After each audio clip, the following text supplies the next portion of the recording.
அடுத்த டிவிஷன் பார்ப்போம். இப்போ அடுத்த டிவிஷன் இப்போ பாருங்கள், இது x⁴ மைனஸ் 27a³ அப்படின்னு இருக்குது. ஸோ இதை எப்படி ஃபேக்டரைசேஷன் பண்ணுறது அப்படின்னு பாருங்கள். ஸோ ரெண்டுக்குமே எக்ஸை காமனாக வெளியில் எடுங்க. எக்ஸை காமனாக வெளியில் எடுத்தால் x³ மைனஸ் 27ன்றதை எப்படி எழுதலாம்? 3³ எழுதலாமா? ஸோ அதாவது 27 3³ எழுதலாம். ஏன்னா 3 3 3 × 3 3 × 3 இப்போ போட்டு பார்த்தீங்க அப்படின்னா, அதாவது 3 × 3 × 3 தான் 27. ஸோ 3/3ன்னு எழுதலாம் 27. ஸோ அதான் இங்கே எழுதுறேன். 27 3³ இங்கே a³ இருக்குது. அப்போ என்ன பண்ணலாம்? 3a³ அப்படின்னு நான் எடுத்து எழுதுறேன். ஓகேங்களா? ஸோ x மைனஸ் 3a³ இங்கே வந்து என்னது? x மைனஸ் 3a² ஓகேங்களா? ஸோ இது வந்து எக்ஸ் மைனஸ் 3a² இருக்குது. இதை ஒன்றும் பண்ண வேணாம். இது அது பாட்டுக்கு இருந்துட்டு போட்டு இது எக்ஸ் மைனஸ் 3aன்றது ஜிசிடி. ஸோ இப்போ இந்த இடத்துல பார்த்தீங்க அப்படின்னா நம்மளுக்கு ஒரு ஃபார்முலா தெரியும். f(x) தான் நான் எழுதுகிறேன். f(x)க்கு எனக்கு ஒரு ஃபார்முலா என்ன சொன்னேன்? a³ மைனஸ் b³ என்ன ஃபார்முலா?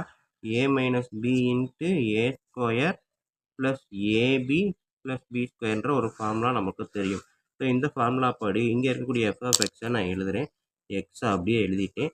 a³ மைனஸ் b³ அப்படின்றப்ப எக்ஸு மைனஸ் 3a எடுத்து எழுதுகிறேன். இன்ட்டு a²ன்றப்ப x² plus ab X into 3a என்ன வரும்? 3ax plus b² 3a square 9a². ஓகேங்களா? ஸோ இப்படி எழுதிட்டேன். இது f(x), இது g(x), இது வந்து ஜிசிடி. ஸோ அப்போ நமக்கு தெரிஞ்ச formula LCM into GCD equal to f(x) into g(x). So இந்த ஃபார்முலாவில் கொடுத்துருக்க டேட்டாவை அப்ளை பண்ணி பாருங்கள். எல்சிஎம் தான் நம்ம கண்டுபிடிக்க போகிறோம். ஸோ எல்சிஎம் தெரியாது. ஜிசிடி வந்து எக்ஸ் மைனஸ் 3a. இந்த சைடு பார்த்தீங்கன்னா f(x), g(x). ஸோ f(x)ன்றது இங்கே இருக்கிறது அப்படியே எழுதுங்க. X into X minus 3a into x² plus 3ax plus 9a². அடுத்து g(x). ஸோ g(x) எடுத்துக்கிட்டிங்கன்னா எக்ஸு மைனஸ் 3a². ஓகேங்களா? ஸோ ஏற்கனவே சொன்ன மாதிரி ரெண்டு சைடுமே காமனாக இருக்கட்டாமல் கட் பண்ணிட்டீங்கன்னா மீதி இருக்கிறது எல்லாமே எல்சிஎம் தான். So LCM equal to x into x² plus 3ax 9a² into X minus 3a². So இதுதான் வந்து அவங்க கேட்டிருக்க எல்சி. ஸ்டூடெண்ட்ஸ், இப்போ இந்த வீடியோவில் நம்ம பார்க்க போகிறது 10th மேக்ஸ் எக்ஸசைஸ் நம்பர் 3.3ல் இருக்கக்கூடிய செகண்ட் சம் தான். இதில் பாருங்கள், find the LCM of each pair of the following. ஒரு பேருக்கும் எல்சிஎம் கேட்டிருக்காங்க. என்ன கேட்டிருக்காங்க? ரெண்டு ஈக்குவேஷன் கொடுத்துருக்குறாங்க. ஜிசிடி கொடுத்துட்டாங்க. இதை வச்சு எல்சிஎம் என்னன்னு கேட்டிருக்காங்க.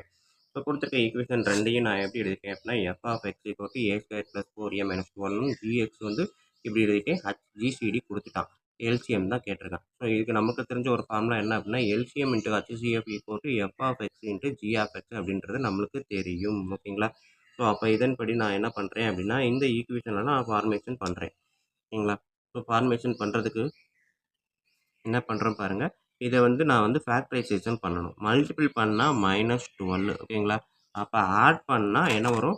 4 அப்படின்னு வருது. ஸோ ரெண்டு நம்பரை மல்டிபிள் பண்ணால் -12 வரணும். அதே ரெண்டு நம்பரை ஆட் பண்ணால் 4 வரணும். எந்த மாதிரி நம்பர்லாம் அப்படி வரும் பாருங்கள். இப்போ மல்டிபிள் பண்ணுறோம் அப்படின்றப்ப 2வையும் 6ஐயும் மல்டிபிள் பண்ணால் 12 வரும். ஆனால் 2க்கும் 6க்கும் ரிலேஷன்ஷிப் 4 கண்டிப்பாக இருக்குது. ஸோ இப்போ எது ப்ளஸ் எது மைனஸ்ன்னு தான் டவுட்டு. இங்கே வந்து 4ன்றது ப்ளஸில் வருது. அப்போ பெரிய நம்பர் தான் எனக்கு வந்து ப்ளஸில் வரணும். 6 ஸ்மால் நம்பர் வந்து 2 மைனஸில் வரும். ஸோ இப்போ பாருங்கள், 6 - 2 4 6 × -2 12. ஸோ அப்போ இதை நான் எப்படி எழுதலாம்? a + 6 a - 6. ஸோ அப்போ f(x)ஐ நான் எப்படி ஃபேக்டரைசேஷன் பண்ணி எழுதுகிறேன் அப்படின்னா a + 6 இன்ட்டு a - 2ன்னு எழுதுகிறேன். ஸோ அதே மாதிரி g(x)ஐ ஃபேக்டரைசேஷன் பண்ணுங்கள். மல்டிபிள் பண்ணால் 6 ஆட் பண்ணால் 5. மல்டிபிள் பண்ணால் 6 ஆட் பண்ணால் -5. ஸோ -2 -3 ரெண்டையும் மல்டிபிள் பண்ணால் -6 ரெண்டையும் ஆட் பண்ணிங்கன்னா -5. ஸோ அப்போ இந்த g(x)ஐ ஃபேக்டரைசேஷன் பண்ணும்போது a - 2 இன்ட்டு a - 3ன்னு ஃபேக்டரைசேஷன் பண்ணலாம். ஸோ இதுக்கப்புறம் இந்த ஃபார்முலாவில் நம்ம அப்ளை பண்ண போகிறோம். எல்சிஎம் நம்மளுக்கு தெரியாது, அப்படியே வச்சுக்கிறேன். ஹச்சிஎஃப் வந்து இவன் கொடுத்துட்டான், அதாவது ஜிசிடி. ஹச்சிஎஃப் கிடையாது, ஜிசிடி ரெண்டும் ஒன்று தான். ஸோ ஜிசிடி அப்படின்னு எழுதிக்கிற ஃபார்முலா இங்கே வந்து என்னது? a - 2 equal to f(x) a + 6 into a minus டூன்னு எழுதுகிறேன். ஜி ஆஃப் எக்ஸை ஏ minus two into a minus த்ரீன்னு எழுதுகிறேன். ஓகேங்களா? ஸோ இப்போ பார்த்தீங்க அப்படின்னா ரெண்டு சைடும் ஏ மைனஸ் டூ ஏ மைனஸ் டூ இருந்துச்சு அப்படின்னா நம்ம இதை இங்கே கீழே கொண்டு வந்து கட் பண்ணலாம். இன்னொரு மெத்தட் ரெண்டு சைடுமே ஈக்குவலாக மல்டிப்ளிகேஷன் தான் ரெண்டு சைடுமே சேம் டேர்ம் இருக்குது அப்படின்னா இங்கேயே கட் பண்ணலாம். ஓகேங்களா? ஸோ கட் பண்ணிட்டீங்க அப்படின்னா மீதி இருக்கிறதெல்லாம் LCM equal to a plus six a minus two into a minus three. So இதுதான் வந்து அவன் கேட்டிருக்கக்கூடிய எல்சிஎம். ஓகேங்களா? ஸோ கொஸ்டின் ரொம்ப ஈஸியான கொஸ்டின். நம்ம ஃபார்முலா மட்டும் LCM into GCD equal to F of x into G of எக்ஸை மட்டும் மைண்டில் வச்சுக்கிட்டால் போதுமானது. அடுத்த டிவிஷன் பார்ப்போம். இப்போ அடுத்த டிவிஷன் இப்போ பாருங்கள், இது X power 4 minus 27 a cube x அப்படின்னு இருக்குது.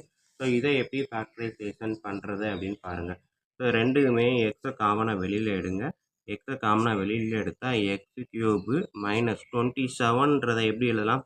3 கியூப்னு எழுதலாமா? ஸோ அதாவது 27 3 கியூப்னு எழுதலாம். ஏன்னா 3 இன்ட்டு 3 இன்ட்டு 3 இப்போ போட்டு பார்த்தீங்க அப்படின்னா அதாவது 3 இன்ட்டு 3 தான் 27. ஸோ 3 பவர் 3ன்னு எழுதலாம் 27.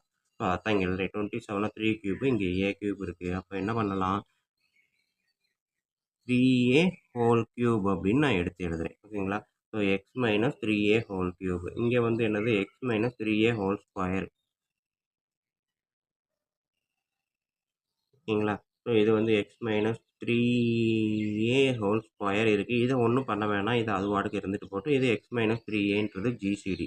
ஸோ இப்போ இந்த இடத்துல பார்த்தீங்க அப்படின்னா நம்மளுக்கு ஒரு ஃபார்முலா தெரியும். எஃப் ஆஃப் எக்ஸை தான் நான் எழுதுகிறேன். எஃப் ஆஃப் எக்ஸுக்கு எனக்கு ஒரு ஃபார்முலா என்ன சொன்னேன்? A cube minus B cube. என்ன formula? A minus B into A square plus AB plus B ஸ்கொயர்ன்ற ஒரு ஃபார்முலா நமக்கு தெரியும். ஸோ இந்த ஃபார்முலா படி இங்கே இருக்கக்கூடிய எஃப் ஆஃப் எக்ஸை நான் எழுதுகிறேன். எக்ஸை அப்படியே எழுதிட்டேன். A cube minus B cube அப்படின்றப்ப எக்ஸு மைனஸ் 3a எடுத்து எழுதுகிறேன். இன்ட்டு ஏ ஸ்கொயர்ன்றப்ப X square plus AB X into 3a என்ன வரும்? 3ax ப்ளஸ் பி ஸ்கொயர் 3aவோட ஸ்கொயரு 9a ஸ்கொயர். ஓகேங்களா? ஸோ இப்படி எழுதிட்டேன். இது எஃப் ஆஃப் எக்ஸ், இது ஜி ஆஃப் எக்ஸு, இது வந்து ஜிசிடி. ஸோ அப்போ நமக்கு தெரிஞ்ச formula LCM into GCD equal to F of X into G of X. So இந்த ஃபார்முலாவில் கொடுத்துருக்க டேட்டாவை அப்ளை பண்ணி பாருங்கள். எல்சிஎம் தான் நம்ம கண்டுபிடிக்க போகிறோம். ஸோ எல்சிஎம் தெரியாது. ஜிசிடி வந்து எக்ஸ் மைனஸ் 3a. இந்த சைடு பார்த்தீங்கன்னா F of X G of X. So F of எக்ஸுன்றது இங்கே இருக்கிறது அப்படியே எழுதுங்க. X into X minus 3a into X square plus 3ax plus 9a square. அடுத்து G of X. So G of X எடுத்துக்கிட்டிங்கன்னா X minus 3a whole square. ஓகேங்களா? So ஏற்கனவே சொன்ன மாதிரி ரெண்டு சைடுமே காமனாக இருக்கட்டாமல் கட் பண்ணிட்டீங்கன்னா மீதி இருக்கிறது எல்லாமே எல்சிஎம் தான். So LCM equal to x into X square plus 3ax 9a square into X minus 3a whole square. So இதுதான் வந்து அவங்க கேட்டிருக்க எல்சிஎம். ஓகேங்களா? ஓகே ஸ்டூடெண்ட்ஸ், வீடியோவை கொஞ்சம் யோசித்து பாருங்கள். நம்ம இந்த ஃபார்முலா மட்டும் அப்ளை பண்ணுறதுக்கு மேக்ஸிமம் இந்த A cube minus B cube இல்லை A cube plus B cube formula தான் அடிக்கடி இதில் யூஸ் பண்ணுற மாதிரி இருக்கும். அதனால் அதை தரவாக வச்சுக்கோங்க. இப்போ வாங்க நம்ம நெக்ஸ்ட் சம் பார்ப்போம். நெக்ஸ்ட் சம் பார்க்குறதுக்கு முன்னாடி வீடியோ ஈஸியாக இருக்குது, புரிஞ்சிருந்துச்சி அப்படின்னா கண்டிப்பாக சப்ஸ்கிரைப் பண்ணாமல் இருந்தீங்கன்னா பண்ணிடுங்க. கமெண்ட் போட மறக்காதீங்க. உங்கள் நண்பர்களுக்கு ஷேர் பண்ணுங்கள். இப்போ வாங்க நம்ம அடுத்தது தேர்ட்